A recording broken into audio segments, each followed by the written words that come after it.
When people talk about what does it mean to be well, I will often ask them, who are you in silence?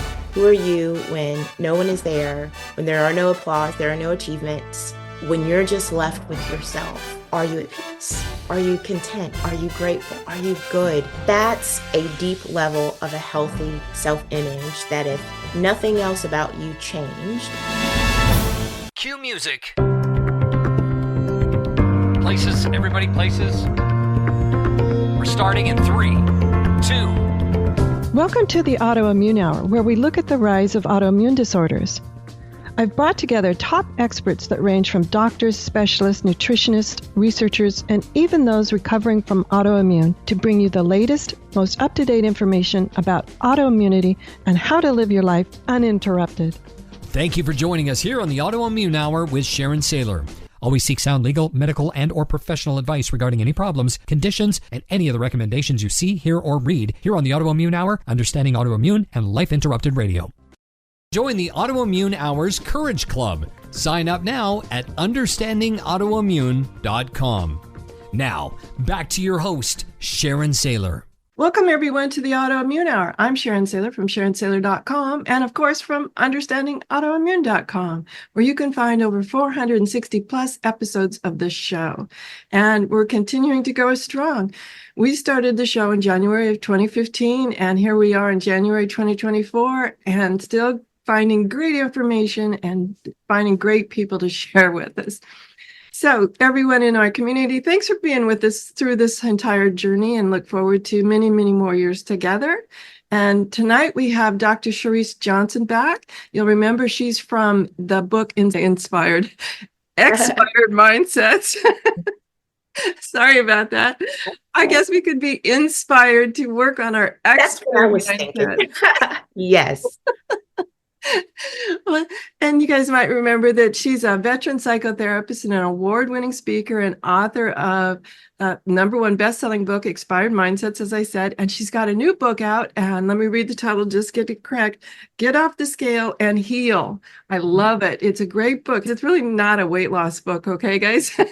But we're going to talk about that because many people struggle with this, with the pressure to conform to certain stereotypes and ideals and limits. And it really comes to the forefront during the holidays. And then at the new year, everybody piles into the gym and all of that. So we're going to talk about this great book that's all about self-love and empowering ourselves and breaking free from external judgments. Welcome back, Dr. Sharice. It's so wonderful to see you again.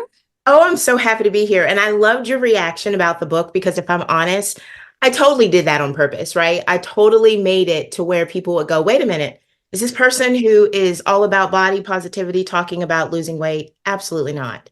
But I know that that's on the mind of a lot of people. So I'm like, let's get into it. Oh, yeah, absolutely. Let's get into it because the one thing that pops up into my head now is through the holidays, and I have to raise my hand. The first thing you do is look at the scale. And, oh, I shouldn't have had that. My great grandma's cookies or whatever. Yeah. And just start down that whole road. I should have. Why did I? So let's talk about some of the ways we first self-sabotage ourselves, and then we can go to the external environment too. Ultimately, the focus of having a healthy relationship with our body means that we give ourselves permission to have grandma's cookies or that pumpkin pie, that sweet potato pie, whatever it is that you had any time of year, and you don't beat yourself up over it, right? The focus is trying not to self-sabotage by placing morality around food. We sometimes have grown up in seasons or cultures or even families that made us believe that a good day was parallel to how good you ate, and a bad day was parallel to how bad you ate. And that self-sabotages our ability to be in a good relationship with food and to be a good relationship with ourselves. I'm thinking that so many families, and I'll raise my hand with mine included, a lot of our interactions are around food, whether it's a Sunday meal at a special aunt's house every Sunday or whatever it is. A lot of our social interactions are overeating. And there's nothing wrong with that. It's about how you move through those interactions. For example, are you able to go to those social interactions and still stay aligned with what works well for your body. Many of the listeners may have or know others that have autoimmune challenges. So when we show up in those environments, are we able to continue to be in those social eating places and moments and still know this is what's great for my body? Or are we abandoning the body in those moments? So social eating is not bad, but it's what we are navigating when we're making choices. And then how are we talking to ourselves after we get out of those environments? It's a great tip there. And one of the things that came to mind for me is I do have certain foods that I choose to stay away from because I don't like how I feel the next day. The Mhm. inflammation, whatever is flared. And setting boundaries is really hard, especially with family members. Yeah. Oh, one bite won't hurt. Yeah. So, what are some tips? I know it's a little late for some of you, already had the holidays. Going into the new year, let's set a positive tone here. What are some tips for setting great boundaries around food? Sure, because even though we're springboarding it with talking about the holidays, boundaries with food and with people is something that is useful, whether you're at something with family or you're at a work event, it can be anywhere. So, one, I think it's important for you to know what you believe about what your body needs. Boundaries have to start with us being willing to see those boundaries not as punishment, but see them as a way to support us. Because you said, for example, there are things that you choose not to eat because you don't like how they feel. So I think number one, know what you believe. And two, create boundaries that you feel support your goals for your health. So then we see them as something valuable versus something that is hurting other people. Number three, and I don't want to give too many because it can be overwhelming, is I encourage people to practice their script for how they communicate those boundaries in advance. So that means if you know you're someone that chooses not to have gluten because of its inflammation for your particular body, but people will often go, you can just have a bite. I only used a little gluten. I've heard that before, as if you can only use a little. If you Knowing even what know what gluten is. I know, if you even know what gluten is, which is so funny. And I have celiac, so I'm like, okay, a little is too much. But it's being able to know what you want to say in advance, because a lot of times setting boundaries is difficult because we have no idea how we want to communicate it or we're not comfortable. So I honestly believe it's important to know what you want to say and stand in the mirror and practice communicating that. And then know how do you want to tweak it a little bit when if it's with a grandma or great aunt or a colleague, and that will help boost your confidence. Oh, and one of those suggestions when we're practicing in front of the mirror is continue to breathe.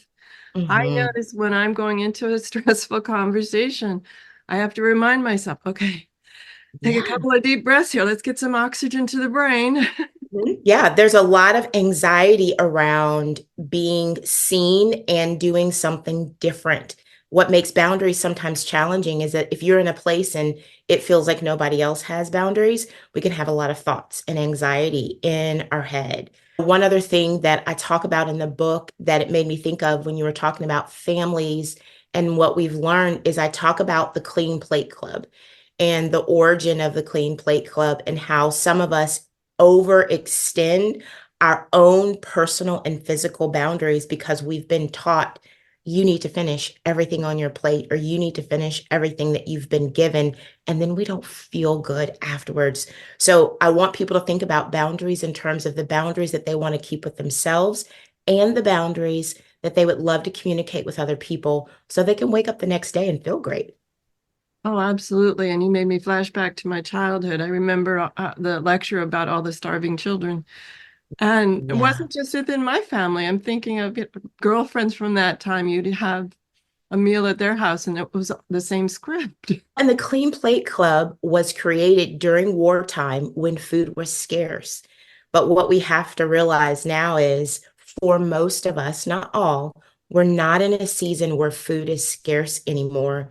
So it's okay for us to plate less so that if we do need to finish, we still feel satisfied. But also recognizing that, especially in Western culture, the portions that we're given often exceed what we can truly fit in our bodies. And feel comfortable for sure. I know this is weight loss, but what I like to do is if there's a selection of plates on the table. I always take the smallest one. That way it looks like to others I have a whole plate of food. I don't even consider that really the way you said it, a plate loss. You're creating a visual boundary in place that will keep other people away from the conversation. In truth, the size of the plates that we are intended to work off of are only 8 inches. We're often given 10 to 12-inch plates, even paper plates in a lot of settings. So that's actually a really smart boundary that could be helpful. It's a nice visual that they think you're eating a lot. Yeah, it is. So I'm all about these kinds of ways of non-confrontational types of things. But I know the book isn't really about confrontation. I know it's about conforming to the social pressures. And I took some notes here. And one of the things that I wanted to talk to you about is comparison and taking things in context. That was really stood out to me about this idea of how we are constantly comparing ourselves or letting other people compare us, and how taken out of context, it can mean completely different things. Sure. When we put ourselves in situations that we are comparing our body weight or shape or size or well-being to another person's, it's extremely damaging. For example, if we're living with an autoimmune disorder, and typically we are more likely to have two if we have one, those present very unique challenges to our body. So if we are then comparing ourselves to someone that isn't living with an autoimmune and going, they're able to do this and I'm not, why is this working for them and not for me? We really create a lot of shame and self-blame instead of compassion towards our body. When those things make us feel bad, we can feel like a failure, or we can feel overwhelmed and want to give up on taking care of our health and feel like nothing ever works for me because we're so focused on what we look like instead of what we feel like. And that's really the focus of Get Off the Scale and Heal, is not to abandon your internal well-being for the sake of looking externally well. And that comes from thin privilege and all the messages that try to tell you what you're supposed to look like. Oh boy, get caught in some algorithm sometime and just go down the rabbit holes and you begin to think of all sorts of things like that, and not realizing that may or may not work for your body. There's a couple of algorithms I've gotten stuck in lately and I just cannot believe them. Like, I'm worried that people will think, okay, if I'm not doing this or I'm not doing just that, that something's wrong with me by the way the algorithms amplify, like, this is the thing you should be doing. Mm-hmm. This is the way that you should be being. This is the way you should be looking. And I don't think that's helpful. To me, you don't ever know the context of where these people are coming from and how with social media and the external social things. And like I said, I got caught in these couple of these rabbit holes of algorithms. After a while, you're like, well, maybe I should try that. And then you stop and think a little more rationally. Yeah, that wouldn't work for me because. And I also feel like when we get caught in those algorithms or all of the different messaging that's coming in from all of the things that we're looking at, it just adds a lot of confusion. Part of what's so important is for us to look at where's the confusion that was created because of our family of origin and all the different messages that we took in there, and how are we adding to that by looking and trying out too many different things to the point that we feel like, I don't know what's real anymore. I don't know what's true. And that's why it's so important to go back to tuning into your own body and taking action around what feels good for you. Wonderful, wonderful. Now, one of the things I wanted to talk to you about, because it's also related to health and our weight and our well-being and our body shape, are the role that hormones play in our life, as well as the food. And you and I have chatted about this before, is our hormones change throughout our life. So if you started one way, you may not be that way later on in life, and that's normal. Yet too many people don't think that's normal. Yeah, no, it's extremely normal. If you think about it, we have different certain times of our life where hormones change, whether that's through puberty, through adulthood, for those that can bear children, if you're going through the fertility process or pregnant, after perimenopause, menopause. And I want to add that males also have different hormonal shifts, or people that are even non-binary. And if they're taking hormone replacement, we all have hormones if we're human. Let's start there.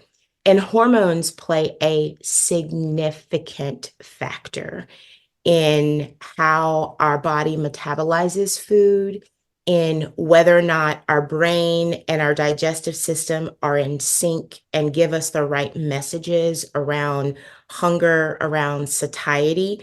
And so that's why it's important to know that we really can't bulldoze our body. It's not just the diet industry's dynamic of less equals more, and if you eat less, this is going to happen, because there's a lot of different factors that control and impact appetite and weight.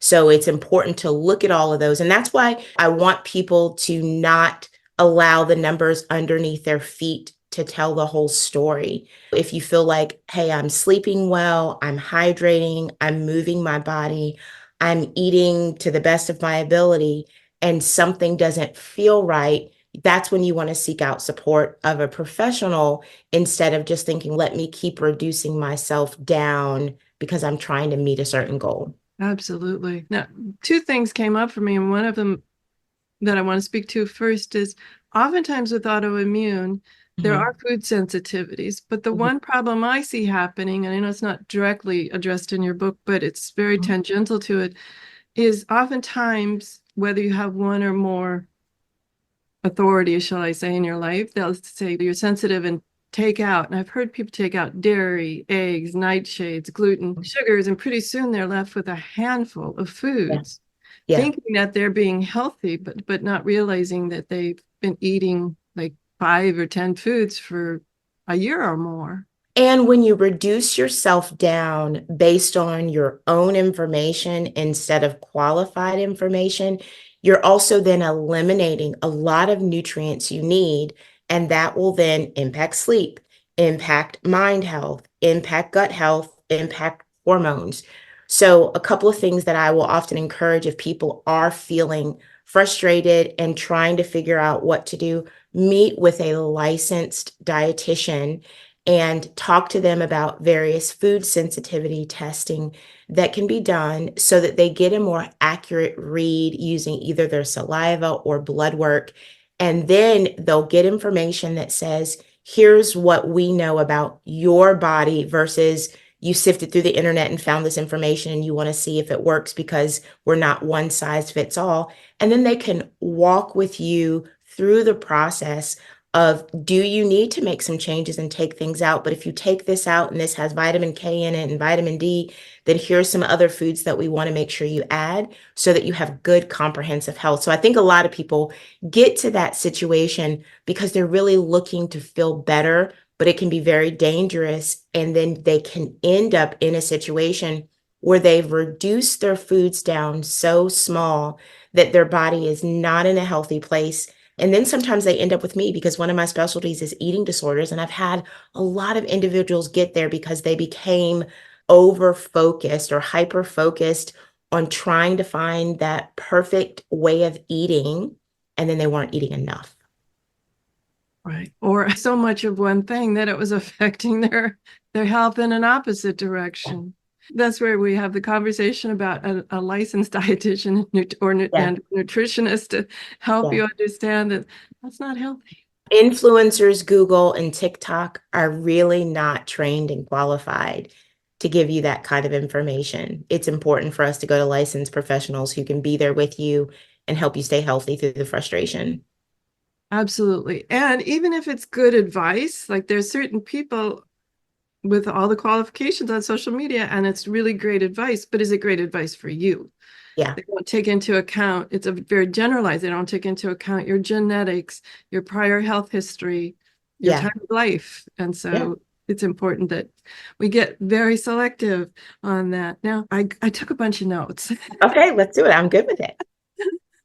I wanted to ask your question. What does it mean to be well? I'm a proponent of live well, love well, and play well. I think it's a very simple way of asking yourself, what does that mean for you? But am I living well? Am I loving well, loving myself and others? And playing well means am I finding time to do things that bring joy? But that's a question that everyone has to answer for themselves and really go, is the definition that you have for that based on what you want or also based on what you believe you're supposed to do? Because I think we always have, going back to the expired mindsets, the part of us that can be trying to live up to a picture of wellness that really doesn't match who we are. Does that make sense? Absolutely. Absolutely. And I think a lot of this has to go back to getting clear on who we are. Mm-hmm. How much are we letting other things give us ideas of we are not enough or whatever that is? I'm going to go tangential here because she has this wonderful set of affirmation cards that goes along with the book. Mm-hmm. And to me, I saw that as a wonderful way of keeping us on the right path day in and day out, creating a habit of looking at those affirmations. For those Yeah. on the video, do you have them there? So you can show Yeah, us. I have them right here. So they're in this little sacket that you can, if you come to something that I do around the world live, you can get them physically, and then they're also digitally on Amazon. But I wanted to create these because it was important for me to give people something that when they close the book, they could very quickly still embrace the concept. So this one says, every small shift I make is a sign of my commitment to myself, right? And really helping us acknowledge those small or large wins. There's another one that says, my needs are not a burden. That goes back to when we're trying to think about the boundaries that we want to communicate, or maybe even the things that we feel about ourselves. It takes us not feeling like a burden in order to make ourselves a priority. This one says the number on the scale is not a complete picture of my health. This might be one of my favorites. And it gives us a chance to go, health is a very broad factor. And we want to look at your metabolic health. We want to look at your relational health. We want to look at your financial health. But the numbers beneath your feet really are a very small piece of data. So these are great to have, to put on your refrigerator, to put on your mirror, to put in your car, your purse, your wallet, wherever you want them, so that you're reminded and just really downloading a new message for yourself. And I like to play with them. I'll put in air quotes tarot cards. I want you to choose the fifth one down. The fifth one down. All right, let's do it. 1, 2, 3, 4, 5. Fifth one down. Oh, says I can love myself even when others don't. Oh, wow. That's a good one. Yes. So they're not all centered towards body and weight. They're all centered around different things, around some around food. But like this last one says, I deserve to be seen without judgment. So they really cover a lot of different pieces that center on what it means to be well. Oh, wow. Absolutely. Now, one of the things I wanted to also talk about is that it's not always just food. I know I've shared this story with you, Dr. Sharice, and I've shared it on the show before, but I think it's important. I went in for a 5-year checkup with my rheumatologist, and I was doing great, that place of remission. And I love that when they say, now you're not healed. But that's another story where they kind of remind you that. So anyway, the word's remission for rheumatologists. And going great, except my sleep. And I was telling her that all about what was going on with my sleep, that it was difficult to sleep through the night. And it was a great reframe for me. And this is where I'm going with the stories. This idea of context and reframing is, she paused for what seemed like a long time. And she goes, Sharon, that could be menopause too. We have to look beyond just the autoimmune. And I was like, wow, that is so helpful. I've carried that story with me because I can take that same concept of look beyond what seems to be the problem, the number on the scale, and take it like, could it be from something else? Yeah. And that's why we want to have a good picture of what does it mean to be well, so that when this area feels like it's not lining up with the way that we want, we're able to go to someone else, or we're able to look at other areas of our life and go, am I seeing this issue in other ways? And it creates clues. I think it's important for us to stay curious about our health and about how we're feeling, so that we see it as something that we're constantly working to support, because I do think it's very easy to eliminate all the other factors. There's menopause, but there's also stress. Like, we don't realize how much stress impacts our health and can impact our weight as well. And it took me a long time to realize when I was under stress. I feel like a big part of my life has been stressed. And so somehow I normalized that that was normal. Yeah. And not only normalizing that, oh, I've always felt this way, we don't always consider there's something called accumulative stress, which means maybe the stress that I'm under has been the same for 20 years. Let's hope not. But how my body and my mind responded to it 20 years ago is going to be very different than how it responds to it now. I give people the analogy of, think about a pair of shoes when they're new and they're fresh and the soles of them are great, but over time they get worn down so they can't handle the same amount of pressure in the surfaces that they once did. We're the same way, and how we handle our stress is very similar. That's important to know. And then you have some tips on how we can know or visualize and create, manifest what we want. Okay, so I'm noticing that my shoes are a little worn down, right? Yeah. Where do I find my inner cobbler to I love that to repair these? So when you find yourself in a place that you're like, okay, I'm feeling worn down, it's important to first identify what's no longer bringing you joy, right? Even things that you've always done. Then you want to think about, I love the concept of recalibrating. So I've identified here all the things that really aren't bringing me joy, or they're not serving the same amount of purpose that they once did in my life, because I need to be able to tangibly point to those things. Then recalibration is this process of, I need to realign, I need to adjust my perspective, I need to adjust my expectations of myself and my expectations of other people. I actually want to stop there, because even though those two things sound simple, that's a lot of work to first be willing to say, here's things that I'm doing that I've always done, but it really doesn't bring me joy anymore. Do I have the courage to change it? What's no longer serving me? Where do I need to stop giving so much because it's taking too much away from me? And then where is it time for me to shift perspective and expectations on myself and on other people, so that I'm not navigating and managing disappointment? And then once you go through those different steps, and they're like a circle versus a step 1, 2, 3, they're a cyclical process, then you add, where do I want to move forward? What do I want to approach? What do I want to bring in that I feel would bring me joy, or something that I used to do that I stopped doing for myself that I want to bring back and I want to reclaim? So you just look at, here's all the things on my plate.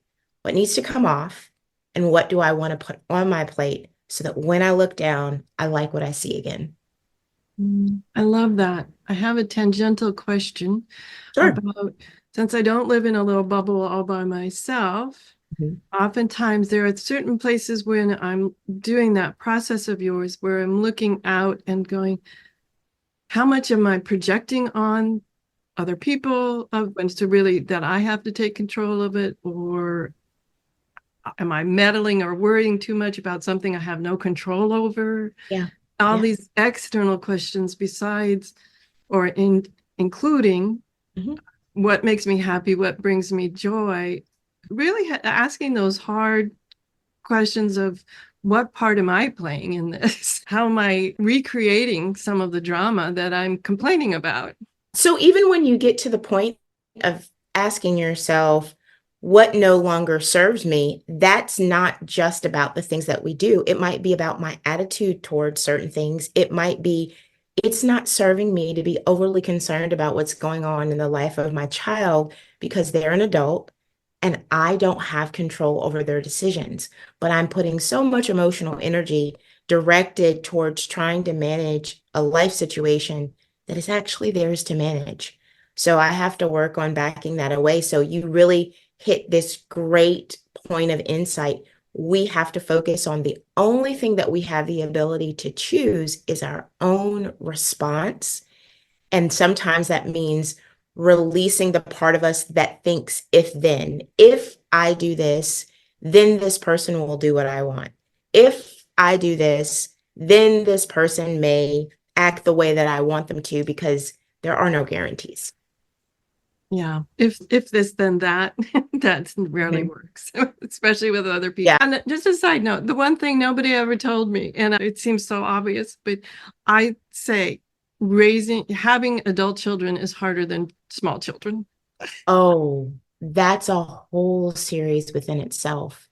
There's so many books out there that talk about small children and teenagers. And why did we stop there? Because raising young adult and adult children is not for the faint. It's like having multiple households all at the same time. I have a 22 and a 24-year-old. I love them to pieces, but I do feel like I'm managing 3 different homes, all with different sets of rules. And there's a fine line between it all, for sure. Exactly. I always say my same generational friends, it's like, it was so easy when they were 2. You just picked them up and said no.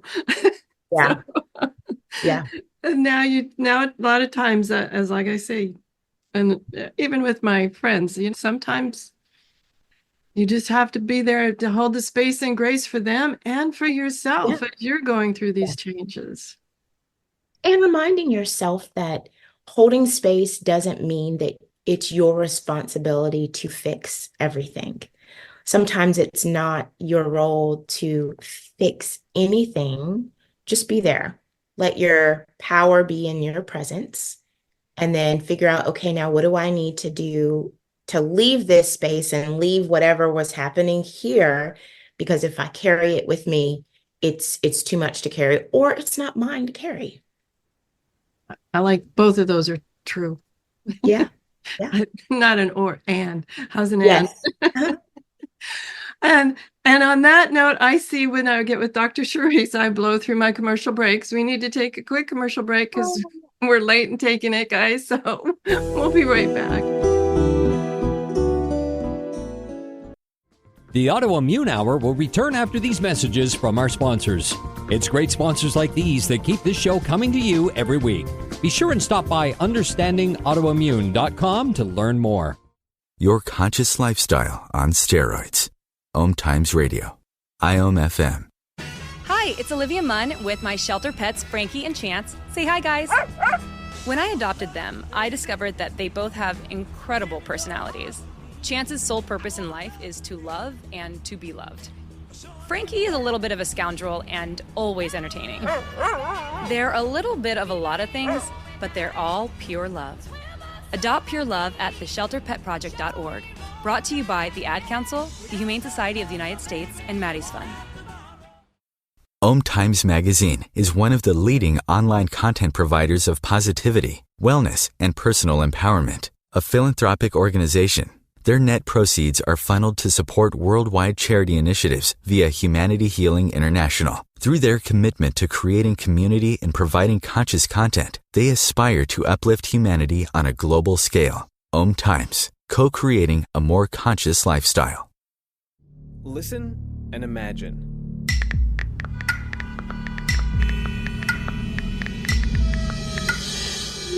It takes 5 seconds to send a text, and for those 5 seconds, you're driving blind. Life is worth more than a text. Stay alive. Don't text and drive. Visit StopTextStopWrecks.org, a message brought to you by the National Highway Traffic Safety Administration, Project Yellow Light, Noise, and the Ad Council. Hi, this is Sharon, and of course you know me from here on the Autoimmune Hour. Maybe you don't know I'm also an author. My latest book is for kids. It's Pinky Chenille and the Rainbow Hunters, a winner of a 5-star reader's favorite review. It's perfect for your early reader and a great bedtime story for your young adventurers. Check it out over at pinkychenille.com. That's PinkyChenille.com. See you there. Research shows we apologize up to 10 times a day, and most of the time, we say sorry as a response to someone else's mistake. What if we thanked people instead of all that unnecessary apologizing? So instead of saying, sorry, I'm rambling, you say, thank you for listening. Join us at projectforgive.com, a free, non-religious resource on global forgiveness. Welcome back, everyone, to the Autoimmune Hour. I'm Sharon Sayler from SharonSayler.com, and tonight we're here with Dr. Charryse Johnson. She's the author of Expired Mindsets, which you guys can go back into the shows. I can't remember when we did have our wonderful chat, but we've got a great interview there on Expired Mindsets. And her new book, and I want to make sure I get the title right, Get Off the Scale and Heal. It's a beautiful book. You can find it online. And one of the things that you talk about in the book, besides what all we've talked about, boundaries and healthy eating and all these things, because it's not a weight loss book, for sure, guys. I think it would definitely help in weight loss, but it's not a weight loss book. One of the things you talk about in great length is about healing our self-image. Yeah. And so often, whether it's those algorithms I mentioned prior that you can get down in the rabbit hole and go, okay, how come I don't look like them? Or it's just a matter of aging. Coming to terms with my gray hair during the pandemic was fun. Yeah. Yeah. So what are some things about healing our self-image if we find ourselves every morning carefully or scrupulously looking in the mirror? Oh no, another wrinkle. Yeah. Our image of ourself is a driving force for so much of what we say, think, and do. And so if we are managing a self-image that is battered or incongruent or in need of repair, then we're going to find ourselves then caught in loops of choices and relationships and decisions that we feel like this is how I want to be, but I'm not acting the way that I feel like really represents who I am. So going back and healing your self-image is such a key part of getting to the root of even your eating choices, or looking at how you're using food to self-soothe, or you're so attracted to that algorithm because you want people to believe a certain thing about who you are. There's this concept that we often hear, it'll be better when I'm thinner. If most of us, and I've said this, I think I might even say it in the book, if part of why we want to look a certain way is because we don't want people to see the things in us that we want to hide. Oh, explain more. That is fascinating. So part of that ideal image that we have for ourselves is our image for us in all different ways. It's protective. If I look thin, if I look healthy, if I look strong, whatever that image is for you, then we believe I won't get hurt, or people will treat me the way that I want, or I will feel more confident. So we have this sometimes false reality around, if I look a certain way, then people won't see the things in me that I don't want them to see. And so that's how we can get in the place of incessantly abandoning ourselves and what we really are inside because we're trying to be perceived a certain way. I have a weird question about that, though. Okay. I'm totally fascinated by that. Yet it seems almost like a vicious cycle to me, that whether it's being reinforced that, oh, you look great, you must have lost 5 pounds, and in your mind, yeah, I'm striving to lose 20, Yeah. or it seems like almost a vicious circle kind of behavior where it just self-feeds itself, where we never get to that place of really knowing who I am, if it's all external like that. Yeah, it can be a vicious cycle. And the goal is to step out of the cycle, right? The goal is, what does it look like to fully love and accept myself, regardless of my external nature? If no one ever says you look great because you lost 5 more pounds, if no one else ever notices the new thing that you did with your hair and those things are fine, what is it that you believe about yourself, and where are you getting over validation or validation from something that, like you said, you would then have to constantly feed? When people talk about what does it mean to be well, I will often ask them, who are you in silence? Who are you when no one is there, when there are no applause, there are no achievements, when you're just left with yourself? Are you at peace? Are you content? Are you grateful? Are you good? That's a deep level of a healthy self-image that if nothing else about you changed, you would feel like, I am good with where I am. I'm grateful. I'm thankful for whatever level of health I do have. That doesn't mean I don't want to continue to work to improve my health, but getting off the vicious cycle means my self-image is not connected to productivity. It's not connected to what I look like. It's not connected or overly enmeshed with what other people think about me. Those things are nice, but they're not your core identity. And a lot of us have a very intertwined identity that is really hanging on the balance. Okay, you got me hooked. I Talk know. about energy. You always do, Dr. Sharice. Because I bashed the social media here a little bit, but you do have to follow Dr. Sharice, especially on Instagram and YouTube. She's got some of the most interesting topics that she brings up, and you can tell she speaks straight from the heart and from her years and years of experience. Okay, so what if we're feeling like, okay, I am intermeshed? I have met numerous people in this journey, wellness journey, who are intermeshed with their illness. What if they are intermeshed with something, whether it's a dysfunctional family member or whatever? What are some tips if we're like, okay, she's kind of like, I'm feeling a little. Yeah, you're like, oh, that hurt a little bit. I have that. Close. I've been told I have that effect on people. So first and foremost, anytime you have this epiphany about yourself, please be compassionate towards yourself and know that we don't ever set out to be enmeshed, right? We end up realizing things and then we're like, oh, yikes, that's not great, right? So I think one, it's important to be compassionate with yourself. And then two, walk yourself through the process of, how do I think I got here? When did this start becoming something that I felt so connected around?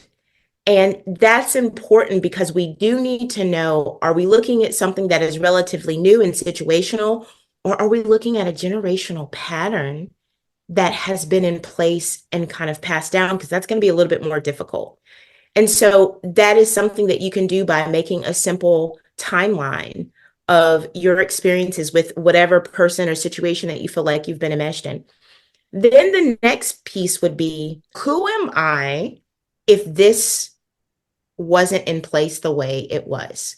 So if I didn't have this enmeshment with my husband or my wife or my partner, who do I think I would be? And what do I fear? And I feel like I can feel people go, oh, this is so hard as I say those things. But before we can release something, we have to be willing to acknowledge how it's serving us.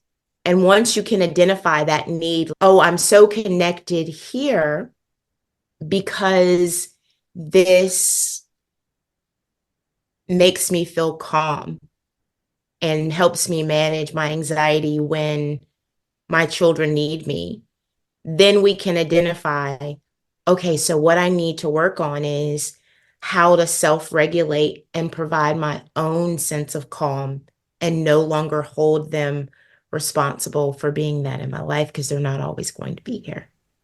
That's beautiful. And two things came up for me. One was, I thought you were going to say, what do I feel? And instead you said, what do I fear? Yeah. That was powerful to stop and think about, what is it I fear? Now, in the case where you mentioned someone and enmeshed with their kids, just off the top of my head, I'm thinking like aloneness, or they don't need me, or all sorts of fears could come up on that. And so what do you suggest when people like have those epiphany moments of, oh my gosh, I do have that fear of being alone, or I do have that fear of not being central in their lives because I have been for 20 years or whatever it is. Yeah. How do people deal with those moments of, oh, it's really a fear driving this? We all have fears that are driving it. And once we realize that they're real and we can name them, then we have to ask ourselves if we're willing to work on them. If we're afraid, what do we need in order to feel more secure and more supportive? So if someone is struggling with a fear that I won't have a purpose and I won't have an identity if this is not a part of my life, then that means the next thing that we want to do is we want to really put ourselves in situations where we can practice separating ourselves from that identity or from that behavior. So it's not a cut and dry thing. It's more of a, I need to start to notice when I'm latching on, and then can I delay my response? How can I make small shifts to my response until I realize, okay, that wasn't awful. I still have purpose. I just need to redirect that purpose into other places. And I had mentioned there were two things. The other thing that came to mind, and this is a small external type of example in my mind that I thought about, was I have a friend who has, I'll say, used her diagnosis in ways that I'm not sure are particularly helpful, but they're not unhelpful. But had a moment of revelation one time when she was talking to me about her diagnosis. And we both laughed when we realized one thing that she absolutely hates doing around the home is vacuuming. And she noticed that she seems to have a flare every time, like about once a week. And then some family members. Post-traumatic cleaning disorder. We're going to make something up new to go in the DSM. We laughed when we began to notice that this flare usually happens right around the time that the vacuuming needs to be done. Yeah. So, yeah. Really aware of those patterns, I think, was the key moment for us when we just started laughing, like, wow, that I think we see a pattern there. So you become aware of the pattern and then you challenge the pattern. And that's the balance to aware, challenge, and then breakthrough. Aware, challenge, and breakthrough. Fantastic. Fantastic. Now, one of the things with I love aware, challenge, and breakthrough, and I'm thinking about a time when I had, in my mind, it was a much bigger flare than it turned out to be. I was catastrophizing one of my first side backs. And what was interesting is my doctor at the time mentioned to me, when I first met you, you were down here in this valley. And together we've gotten up here and you're doing really well. And you've just slid down like a little bit. You're not back down in the valley. Yeah. And that was really helpful for me to use, not just in the context of my wellness and what this flare was about, but it was also helpful in the context of these moments of being aware and not catastrophizing each one of those moments of awareness. Oh my gosh, that's too big. I'll never get through it. That I've always been that way. Yeah. Or some other catastrophe type of mentality around it. And really, you're describing a mindset that we have to learn to expire and release so that we can open ourselves up to the possibility that something else, another outcome is possible. But the catastrophizing, it's real. It's real from what I call a neurobiological aspect. It's real because we've been conditioned to fear the dynamic and the situation. It's real because we may not be confident in whatever this new area is that we're trying to approach. So I think what we're really being honest about, and I think it's helpful to acknowledge, is that making changes, healing our self-image, reconciling our relationship with our body, with food, with life, it's hard, but it's worth it. And it's not something that has to be approached in a cookie cutter fashion, and it's not something that has to happen overnight. It is intended to be a really gradual step forward. And then all of a sudden we're like, okay, I still don't love this, but it's getting better and it's getting easier because I can hear as you talk about it now, there may be a little apprehension, but apprehension is better than catastrophizing. So that's progress. That's progress. We were talking to Pamela Sylvan the other night, and one of her things is she likes to give herself little check marks. And as I was talking to her about these little check marks of when we're making changes and really celebrating the moments where we're like, I did it. Yeah. I ran out and got a pack of little gold stars.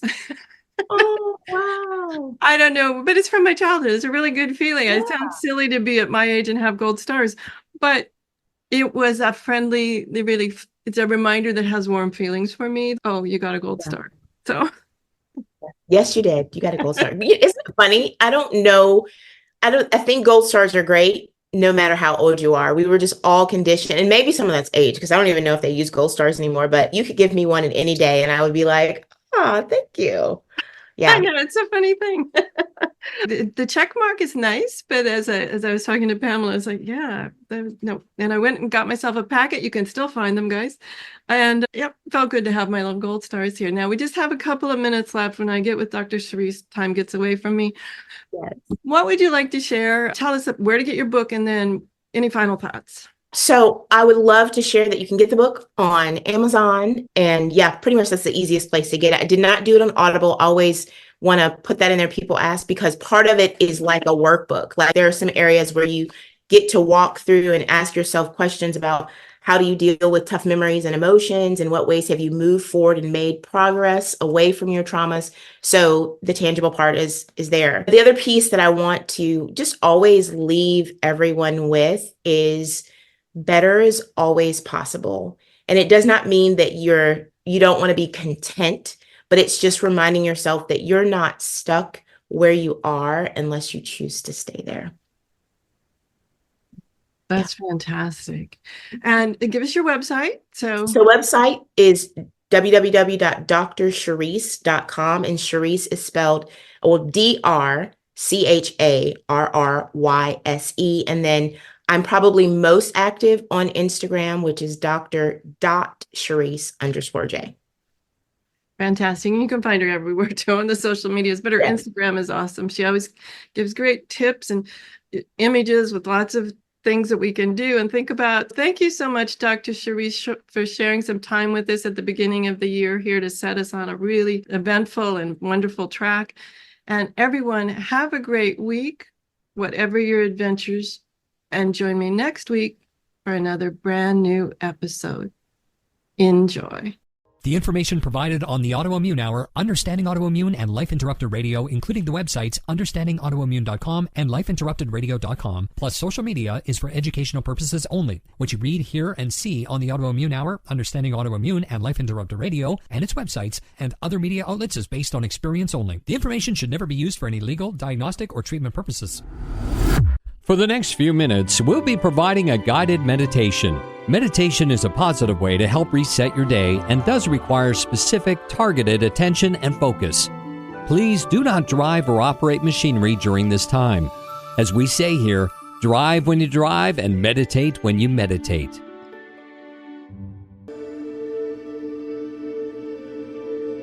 In the next few moments, take a nice, deep breath. Oh, and let it out with a sigh. Shake out your fingers, and your arms, and your shoulders. Just look around a little bit right now, wherever you are. Notice what you're grateful for. Could be anything and everything. Wow. That's right. Shake everything out and just take stock of that gratitude list that we're building. That's right. Just shake it out. Shake everything out. And continue to add to that gratitude list that you're building. That's right. Wow. Quite a list.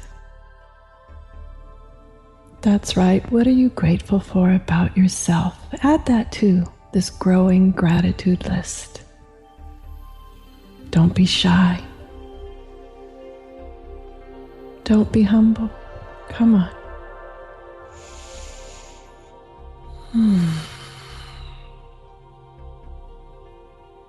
Take a moment right now, starting at the top of that list. Remember, those were the things that you saw right there near you.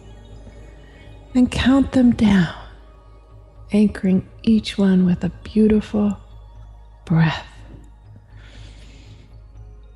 Number 1. Number 2.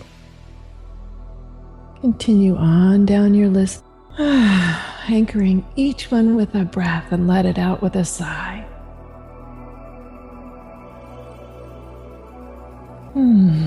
Allowing enough time to get through the whole list right now. Just right. That's right. Even being grateful for this moment right here, right now. Feeling every bit of you alive and well. Feeling healing and soothing and calming energy just tingle throughout you. Getting stronger with each breath as your gratitude begins to grow.